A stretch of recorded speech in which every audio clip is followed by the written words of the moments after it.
Olá a todos. Como prometido, eu vou aparecer aqui periodicamente falando do meu livro, seria a Bíblia, um livro científico. É o livro é o livro mais recente que eu imprimi, na verdade, né? E aqui eu gostaria de fazer uma sequência de vídeo, lembrando que é um livro impresso, né? Tá vendendo um pouco mais grosso, né? Tá disponível na Amazon, né? Tá vendendo um pouco mais grosso. O objetivo não é assustar ninguém, né? Vocês podem ler com calma. O objetivo é dar para vocês uma boa leitura, né? Para quem gosta de rodoviária. Eu adoro, né, às vezes quando eu viajava muito, né, não tenho viajado, mas quando eu viajava muito eu sempre levava livros, né. Então é um livro que dá para você passar tempo, entendeu. Tem muita coisa nesse livro, né, muita coisa científica. O livro ele usa a Bíblia como ancoragem, né.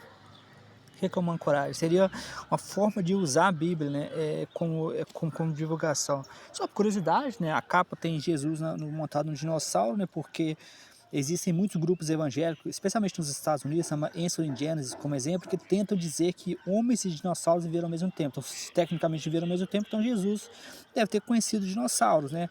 É, é irônico. O outro, esse Bemute aqui, ó, essa na capa aqui, ó, é uma inteligência artificial simulando como seria um Bemute, né? Bemute é um monstro que aparece na Bíblia, no Antigo Testamento, no livro de Jó. Só que não tem como identificar esse monstro, porque a Bíblia não dá detalhes, não tem imagens, mas ele se assemelha a hipopótamo, ou até alguns crentes falam que é dinossauro, né? Ou seja, não dá para saber o que é aquela criatura, né? Outros crentes dizem que é metafórico, que é uma metáfora para a glória de Deus, né? Ou seja, resumindo, eu pedi ao artificial que desenhasse para mim o Behemoth, né? Baseado nas descrições bíblicas. Foi o que saiu, saiu esse bicho aqui, mas ninguém sabe exatamente que bicho que é esse, né? Aqui nós temos na imagem dois homens, o típico senhor crente, né, mais de idade, né? Realmente o cristianismo é muito mais comum em pessoas mais de idade, um jovem, né, pensando em ciência, né? E quando que a ciência tem vários livros, né, uma penca de livro, a Bíblia se acha no direito de um livro sozinho. Eu já conversei com vários crentes, especialmente online, eles se acham no direito de encarar ganhadores do Nobel, né? É incrível, né? Eu acho que aqui eu me alinho muito com o Robert Ingersoll, né? Que o cristianismo criou mais lunáticos do que criou hospício para colocar eles, né? Porque uma pessoa achar que ela tem condições de bater de frente com o ganhador do Nobel, para mim tem que ser muito lunático mesmo, tem que ser no nível de delírio sem limite, né? Hoje eu queria ler para vocês uma parte, né? Eu vou aparecer periodicamente aqui lendo para vocês, essa parte sobre a embarcação de Jesus chamada Lumbeck, né? E por que eu estou lendo essa parte, né? Eu estou lendo essa parte porque eu acho muito, às vezes, eu acho muito, até mesmo estranho, né? Às vezes quando o cristão tenta justificar, né? Que Jesus era contra a escravidão, ou de que o cristianismo foi importante para acabar com a escravidão, né? Ou seja, você ouve esse tipo de coisa, né? E aqui é claramente um exemplo histórico, né? Mas a Bíblia está cheia de exemplos, né? Ela não precisaria usar história, só a própria Bíblia. A própria tradução da palavra servo, né? Muitas pessoas traduzem como servo, muitos concordam que a palavra original era escravo mesmo, né? Servo é um eufemismo. Servo, que é traduzido muitas vezes nas Bíblias não modernas, é uma espécie de tentando suavizar o significado, mas era escravo mesmo, sabe? No sentido antigo mesmo. Então aqui você via uma embarcação chamada Jesus de Lumbeck, né? Que também era conhecido simplesmente como Jesus, que era uma embarcação que transportava escravos negros, né, africanos para as Américas, né? Ou seja, imagine hoje, né, hoje, se você tivesse uma embarcação, qualquer coisa que transportasse negros, tivesse o nome de Jesus Cristo, né? Ninguém aceitaria isso, né? Por quê? Porque as coisas mudaram, né? Ou seja, Jesus como eu começo no meu livro de Bíblia, A Fábrica de Absurdos, Jesus é o personagem ou seja, mais borrachudo, né? Vamos dizer, da história, né?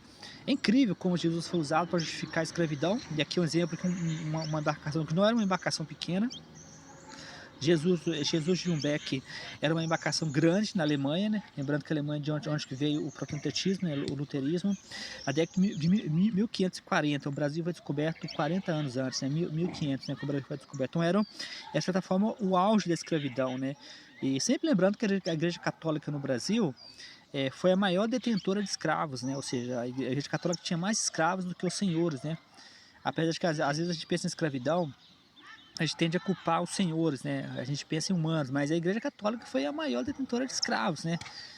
Você vê que o cristianismo tenta fazer revisionismo histórico, mas o cristianismo conviveu, não somente conviveu, como se alimentou, como beneficiou, a Igreja Católica não é somente questão de religião, é uma máquina mesmo de dinheiro mesmo, sabe?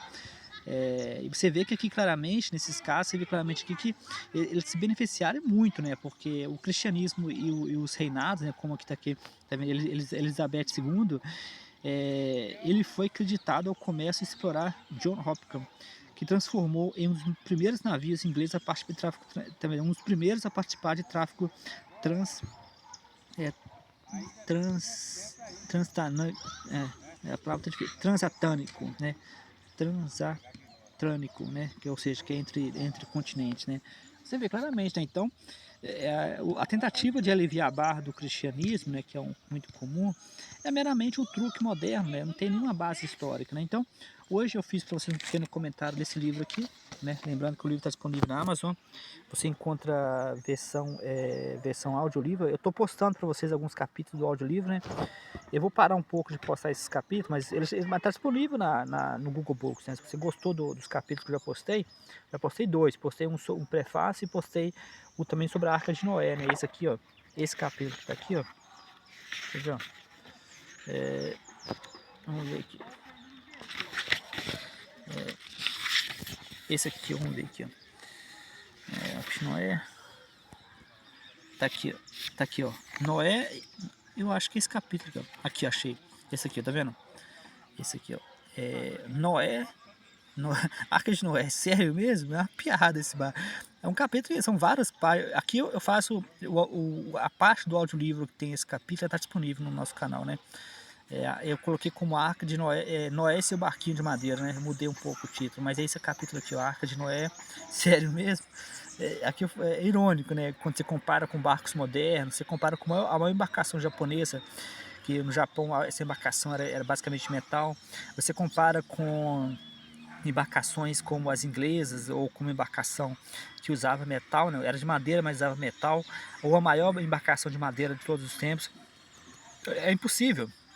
Você compara as dimensões, né? Você compara, por exemplo, as condições, né, para um barco de madeira, 40 dias e 40 noites. Você compara a logística necessária para você manter 40 animais, né? Aqui eu acho que também entra na parte biológica, que já é por si só também absurda, né? A biologia, não sei se, acho que nesse livro entra também, o Bemute também, o Bemute aqui, tá vendo? O da capa, né? Bemute, né? Aqui também o creosoto, né? O creosoto deserto é um dos maiores, umas maiores árvores ou arbustos da história. Ele existiu muito antes, né? Então, assim, esse tipo de coisa que o livro vai explorando, vai mostrando para vocês que a Arca de Noé é uma pedra. Mas pode pensar, mas ninguém acredita nisso, só criança. Não, acredita. Né? Eu tenho um amigo engenheiro civil que acredita na Arca de Noé. Ele até diz que encontraram a Arca de Noé, né? Mas eu não sei onde que ele arrumou isso, mas teve um rapaz que tentou construir a Arca de Noé. Aí o negócio virou piada, né? Porque o cara usou guinchos, né? Aqueles guinchos, aí o pessoal ficou fazendo piada, né? O guincho de Noé, né? O guincho de metal de Noé, com esse braço de ferro, bração de ferro de empresa moderna. É patético, né? Você tentar dizer, né? Uma coisa é construir a Arca de Noé, né? Não sei se vocês conseguiram construir no final, né?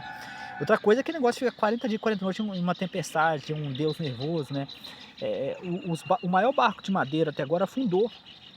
Ele não conseguiu ficar na água, né? Ele afundou, a primeira tempestade ele afundou, né?